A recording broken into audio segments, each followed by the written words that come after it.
Right Sunitha Reddy గారు, నేను మళ్ళీ మీతో మాట్లాడుతాను. రైట్ దత్తాత్రేయ, నమస్కారం అండి.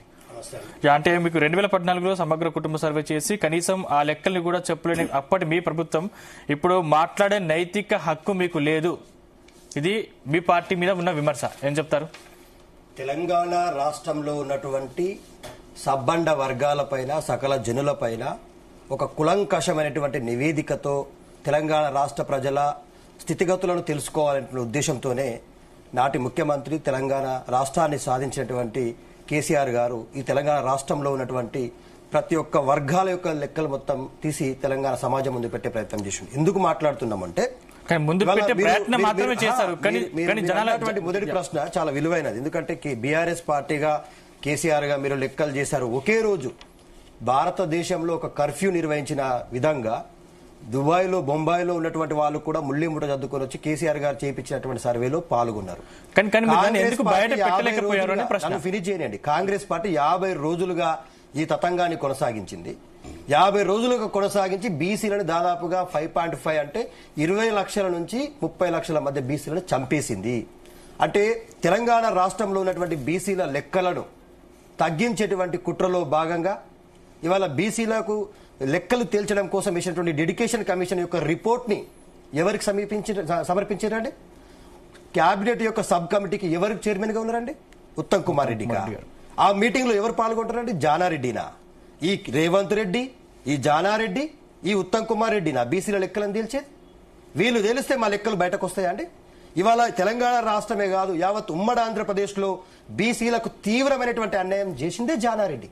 జానారెడ్డి వల్లనే వాళ్ళ బీసీలు నల్గొండ జిల్లాని వాళ్ళు కంచుకోటగా భావిస్తూ ఏ బీసీ నాయకుడు ఎదిగినా కూడా ఏదో ఒక విధంగా చంపేసేటువంటి ప్రయత్నం చేయడం, ఏదో ఒక విధంగా వాళ్ళని అణగదొక్కేటువంటి ప్రయత్నం చేయడం. ఇవాళ బీసీల లెక్కల్లో కూడా ఇదే స్థాయిలో వాళ్ళు ప్రవర్తించిండ్రు. బీసీల లెక్కలు ఎక్కువ తేల్చి చూపిస్తే, వాస్తవంగా బీసీల లెక్కలను తేలిస్తే తెలంగాణ రాష్ట్రంలో ఉన్నటువంటి అధికార పీఠం కదులుతుంది. బీసీలు చాలా చైతన్యమైనరు. తెలంగాణ రాష్ట్రం అనేటువంటిది దేశంలోనే బీసీ ఉద్యమాలలో నంబర్ 1 స్థానంలో ఉంది. బీసీల హక్కుల కోసం ప్రస్తున్నటువంటి ఉద్యమాలన్నీ కూడా ప్రస్తుతం జరుగుతున్నాయి. సర్వే చేసేటప్పుడు మీరు ఎక్కడున్నారు? అసలు ఇప్పుడు వచ్చి మాట్లాడుతున్నారు, అప్పుడు మీరే పేర్లు ఎక్కించుకోలేదు అనే విమర్శ కూడా ఉంది కదా. ప్రభుత్వము సిగ్గుండాలండి వాళ్ళు చెప్పేటువంటి సమాధానాలు. ఒక మంత్రి మాట్లాడతాడు, సర్వే కోసం పోయిన వాళ్ళ మీద కుక్కలు వదిలినరు కాబట్టి మేము లెక్కలు చేయలేకపోయినాం అంటాడు. అసలు కుక్కలు వదలడానికి లెక్కలకు సంబంధం ఉందా అండి? నాకు అర్థం కాదు ఇలాంటి సమాధానాలు చెప్పేది. బీసీల ఇళ్లలో కుక్కలు ఉన్నాయా? మిగతా వాళ్ళ ఇళ్ల కుక్కలు, పెంపుడు కుక్కలు లేవా? అంటే కుక్కలు ఉన్నాయనేటువంటి సాకుతో లెక్కలు ఇవ్వలేదు అనేటువంటి వివరణ ఇవ్వడం మంత్రి గారి విజ్ఞతకే వదిలిస్తా ఉన్నాం. ఉత్తమ్ కుమార్ రెడ్డి గారు ఆలోచించాల్సిన అవసరం ఉంది. మేము ఒకటే చెప్తా ఉన్నాం, ఇవాళ మా బీసీ మంత్రిగా ఉన్నటువంటి పొన్నం ప్రభాకర్ గారు ఎందుకు డెడికేషన్ కమిషన్ సబ్మిట్ చేసినటువంటి రిపోర్టుకు క్యాబినెట్ సబ్ కమిటీకి చైర్మన్ గా పెట్టలేదు అంటే దీంట్లో ఎంత కుట్ర దాగుందో అర్థం చేసుకోండి. ఒక్క బీసీ కనిపించలేదంటే తెలంగాణ రాష్ట్రంలో ఉన్న కాంగ్రెస్ పార్టీలో ఈ బీసీల లెక్కలు వాస్తవమా అవాస్తవమా తేల్చడానికి. బీసీల లెక్కలను తేల్చే క్రమంలో తెలంగాణ రాష్ట్రంలో నువ్వు లెక్కలు తీరుస్తున్నప్పుడు 2011 జనాభా లెక్కలను తీసుకుంటే 2024 మనం ఎండింగ్ లో ఉన్నాం. కాంగ్రెస్ పార్టీ స్టార్ట్ చేసినప్పుడు 2025కి వచ్చిన 14 నెలల కాలంలో వీళ్ళు అధికారంలోకి వచ్చారు కదా. ఈ 14 నెలల్లో లెక్కలు పెట్టుకునేటప్పుడు మీ కళ్ల ముందర కేసీఆర్ గారు చేసినటువంటి సకుటుంబ సర్వే ఉంది, ఎస్కేఎస్ ఉంది.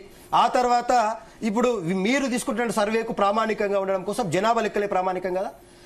మనం ఏ ఒక్క వ్యక్తిని అడిగినా కూడా జనాభా దామాషా ప్రకారం 10 సంవత్సరాలలో సగటున పెరిగేటువంటి జనాభా 13.5%. అంటే 13% పైగా పెరుగుతున్నటువంటి జనాభా బీసీలది పెరగదంట. బీసీలు చచ్చిపోతారు. 13% పెరగాల్సిన జనాభాలో బీసీలు చచ్చిపోతారు. కేవలం ఓసీ సామాజిక వర్గానికి చెందిన వాళ్ళు మాత్రమే ఉటావుటిన వాళ్ళ జనాభా మూడింతలవుతుంది. మేము గతంలో చెప్పినటువంటి జనాభా లెక్కల ప్రకారం కావచ్చు, లేకపోతే ప్రస్తుతం ఉన్నటువంటి లెక్కల ప్రకారం అయినా కూడా వాళ్ళ జనాభా ఉటావుటిన లెక్కలు పెరిగిపోతే ఇవాళ మళ్ళీ మాకు కొత్త పంచాయతీ తెచ్చి పెడుతున్నారు. ఇవాళ హిందూ బీసీలట, ముస్లిం బీసీలట. ఇదెక్కడ పంచాయతీ రా ఆయన? ఎవరి లెక్క వాళ్ళకు తెలుసమని చెప్తే బీసీలు ఉన్నారు బరాబరే. మీరు 46% బీసీలు ఉన్నారు, అది మీరు హిందూ బీసీలు. ఇగో మిగతా శాతం వీళ్ళు ముస్లిం బీసీలు ఉన్నారు కాబట్టి ఈ 10% బీసీలను కలిపితే మీరు 56% అవుతారు కదా, ఈ 10% ముస్లిం బీసీలను కలిపితే అని చెప్పేసి ఈ 2 లెక్కలు కలిపి తెలంగాణలో ఉన్నటువంటి సమాజాన్ని ఎటు కాని విధంగా ఏం చేయాలంటే ఇప్పుడు ఈ లెక్కలను తీసుకుపోయి నేను చెప్తున్నా కదా, తెలంగాణ రాష్ట్రంలో ఉన్న బీసీలందరూ కూడా నాలుక గీక్కోవడానికి కూడా ఈ లెక్కలు పనికిరావు. ఇవి అభద్రతమైనటువంటి లెక్కలు. కాంగ్రెస్ పార్టీలో ఉన్నటువంటి అగ్రవర్ణాల నాయకులైనటువంటి ముఖ్యంగా రెడ్డి సామాజిక వర్గానికి నిద్ర పట్టట్లేదు బీసీల లెక్కలు వాస్తవంగా ప్రవేశపెట్టాలంటే. కాబట్టే ఇవాళ ఈ తప్పుడు లెక్కలు ప్రవేశపెట్టి తెలంగాణ రాష్ట్రంలో ఉన్నటువంటి సమాజాన్ని పక్కదారి పట్టించే ప్రయత్నం చేస్తా ఉన్నారు. జనాభా లెక్కల్లో పాల్గొనేది కేవలం 16 లక్షలని చూపిస్తా ఉన్నారు. దీంతో తేలిపోయింది ఇవాళ కాంగ్రెస్ పార్టీకి బీసీల పైన ఎంత చిత్తశుద్ధి ఉంది, ఈ లెక్కల పైన ఎంత క్లారిటీ ఉంది అనేటువంటిది. చట్టబద్ధత కల్పిస్తామని చెప్పిండు ముఖ్యమంత్రి గారు. ఏమన్నారు? 100 రోజుల్లో మేము బీసీల లెక్కలు తేల్చి దానికి చట్టబద్ధత కల్పించి 42% రిజర్వేషన్ మీకు స్థానిక సంస్థలో ఇస్తే 23,000 పైచులకు బీసీలే ఎంపీటీసీలు, జడ్పీటీసీలు, సర్పంచులు, మున్సిపల్ కౌన్సిల్ చైర్మన్లు అవుతారని చెప్పిండు. ఇవాళ ఎక్కడ స్థానిక సంస్థల ఎన్నికల్లో బీసీలు పెద్ద ఎత్తున రాజ్యాధికారంలో వాటా తీసుకుంటారు అనేటువంటి ఒక దురుద్దేశంతో జానారెడ్డి గారు, ఉత్తమ్ కుమార్ రెడ్డి గారు, కోమటిరెడ్డి వెంకరెడ్డి గారు, ఇవాళ రేవంత్ రెడ్డి గారు ఈ నలుగురు 4 మూలలకు కూర్చొని తెలంగాణ రాష్ట్రంలో బీసీల లెక్కలను తగ్గించి బీసీలను ఇవాళ అవమానపరిచి అబాసుపాలు చేసేటువంటి ప్రయత్నం చేస్తా ఉన్నారండి. ఈ లెక్కలు ముమ్మాటికి చెల్లుబాటు కాని లెక్కలు.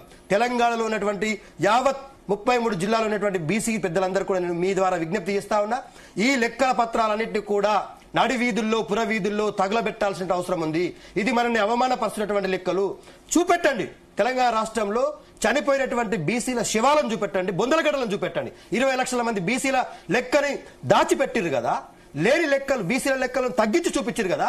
ఎక్కడ తెలంగాణ రాష్ట్రంలో బీసీలు కేవలం తెలంగాణ రాష్ట్రంలో బీసీలు మాత్రమే చనిపోయారట. ఓసీలు పుట్టిరు, ఎస్సీలు పాపం మాత్రం అట్లే ఉన్నారు. ఎస్సీలు పుట్టలేదు, పెరగలేదు, సమానంగా ఉన్నారు, అట్లే ఉన్నారు.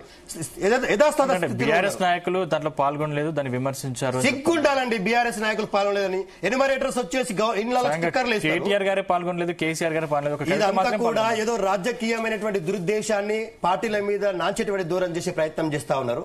నిజంగానే ప్రభుత్వానికి చిత్తశుద్ధి ఉంటే కేసీఆర్ గారు, కేటీఆర్ గారు పాల్గొనలే అంటున్నారు కదా, ఎన్యూమరేటర్స్ పోయినటువంటి విధానాన్ని అడగమని చెప్పండి. ఏ గ్రామంలో మీరు సర్వేకు పంపించారు?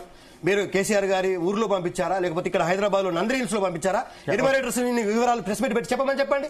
ఎక్కడికెళ్ళి ఒక రాజకీయమైనటువంటి బురద జల్లాలనే ప్రయత్నం తప్ప ఇవాళ చిత్తశుద్ధి మీకుంటే కేసీఆర్ గారు, కేటీఆర్ లెక్కలు కాదండి, బీసీ లెక్కలు తెలుసని. ఇవాళ నేను హైదరాబాద్ లో తార్నాకలో పద్మావతి అపార్ట్మెంట్ లో ఉంటా, 3rd floor లో. నా ఫ్లాట్ నంబర్ 302. నా ఫ్లాట్ కు రాలేదు, గేటుకు స్టిక్కర్లు వేశారండి. సునీతారెడ్డి గారు, బీజేపీ నేత సునీతారెడ్డి గారు చాలా సార్లు కూడా చెప్పారు, మా ఇంటికి కూడా రాలేదు దాదాపు అని చెప్పి. రైట్, మళ్ళీ మీ దగ్గరకు వస్తాను. రైట్, మనతో పాటు దాసు